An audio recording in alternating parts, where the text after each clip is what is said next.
গতকাল যে নিম্নচাপ ক্ষেত্রটি ছিল আপনার সাউথ ওয়েস্ট বে এবং অ্যাডজয়নিং ওয়েস্ট সেন্ট্রাল বেতে যারা ছিল চেন্নাই কোস্টের আশেপাশে, সেই লো প্রেশার এরিয়াটি মুভ করেছে নর্থ ইস্টওয়ার্ড ডাইরেকশানে এবং আজকে ওটি ওয়েস্ট সেন্ট্রাল এবং অ্যাডজয়নিং সাউথ বে অফ বেঙ্গলে অবস্থান করছে as a well marked low pressure area. মানে গতকাল যে লো প্রেশার এরিয়াটি ছিল তার সামান্য ইন্টেন্সিফিকেশান হয়ে সেটি ওয়েল মার্ক লো প্রেশারে পরিণত হয়েছে এবং এই ওয়েল মার্ক লো প্রেশার এরিয়াটি ফার্দার এর সম্ভাবনা হচ্ছে নর্থ ইস্ট ডাইরেকশানে মুভ করে আগামীকাল সকালবেলাতে এই সিস্টেমটির ডিপ্রেশনে কেন্দ্রীভূত হওয়ার সম্ভাবনা আছে এবং তারপরেও সিস্টেমটি ফার্দার আপনার মুভমেন্ট হওয়ার সম্ভাবনা হচ্ছে এগেন নর্থ ইস্ট ডাইরেকশানে এবং নর্থ ইস্ট ডাইরেকশানে যখন সে মুভ করবে তখন কিন্তু তার ইন্টেন্সিফিকেশনেরও যথেষ্ট সম্ভাবনা আছে এবং ওটি আপনার 25 তারিখে একটি সাইক্লোনিক স্টর্মে ইন্টেন্সিফাই হওয়ার সম্ভাবনা আছে। 25 তারিখ আপনার কোথায় না ইস্ট সেন্ট্রাল বে অফ বেঙ্গলে সকালবেলায়, 25 তারিখ সকালবেলাতে, এবং তারপরে 25 তারিখের পর সিস্টেমটির উত্তর দিকে মুভ করার সম্ভাবনা আছে।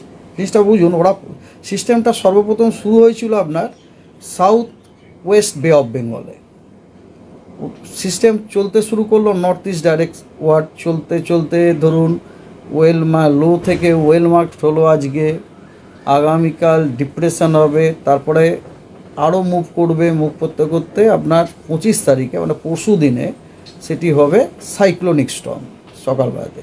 তারপরে ওটি কিন্তু উত্তর দিকে মুভ করার সম্ভাবনা আছে।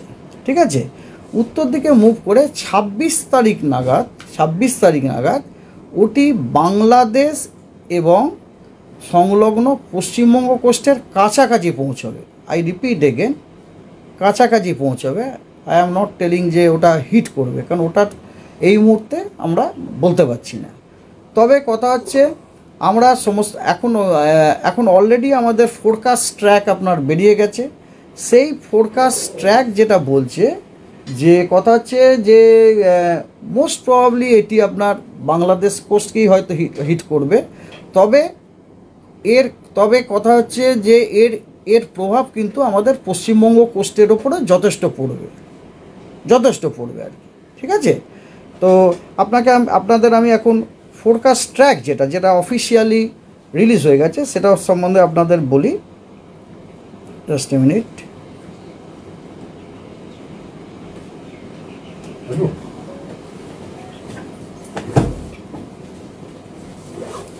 ফোরকাস্ট ট্র্যাক আপনার অলরেডি রিলিজ হয়ে গেছে। সেই ট্র্যাক অনুযায়ী এই ধরুন আজকে 0 GMT-তে ম্যাক্সিমাম সাস্টেন্ড উইন্ড ছিল 15 নট। যখনই নট বলবো তার সাথে 1.8 দিয়ে গুণ করে নেবেন, তাহলেই বোঝা যাবে ওটা কত কিলোমিটার পার আওয়ার হয়ে যাবে, বুঝতে পারছেন তো। তারপরে ওটা আগামীকাল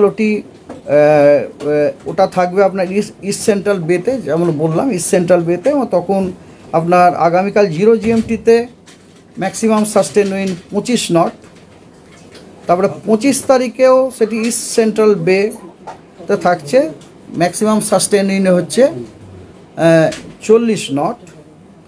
এবং 26 তারিখে 0 GMT-তে আমরা যেটা দেখতে পাচ্ছি 26 তারিখে কিন্তু ওটি সিভিয়ার সাইক্লোনিক স্টর্মে ইন্টেন্সিফাই হওয়ার যথেষ্ট সম্ভাবনা আছে উইথ ম্যাক্সিমাম উইন্ড স্পিড আপনার 55 নট। 55কে 1.8 দিয়ে গুণ করলে কত হয় 55, মানে প্রায় 100-র কাছাকাছি আর কি।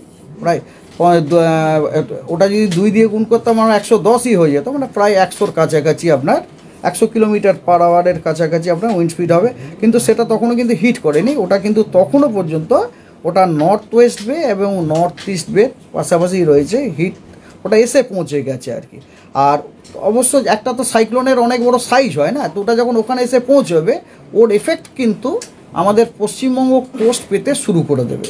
25 তারিখ থেকে আমরা আশা করছি এই যে সিস্টেমটির এফেক্ট আমরা পশ্চিমবঙ্গ কোস্ট এবং সংলগ্ন যে বাংলাদেশ কোস্ট আছে ওটা কিন্তু পেতে শুরু করবে এবং এফেক্টটা ধীরে ধীরে বাড়বে যত ওটি নর্থের দিকে যাবে। ঠিক আছে?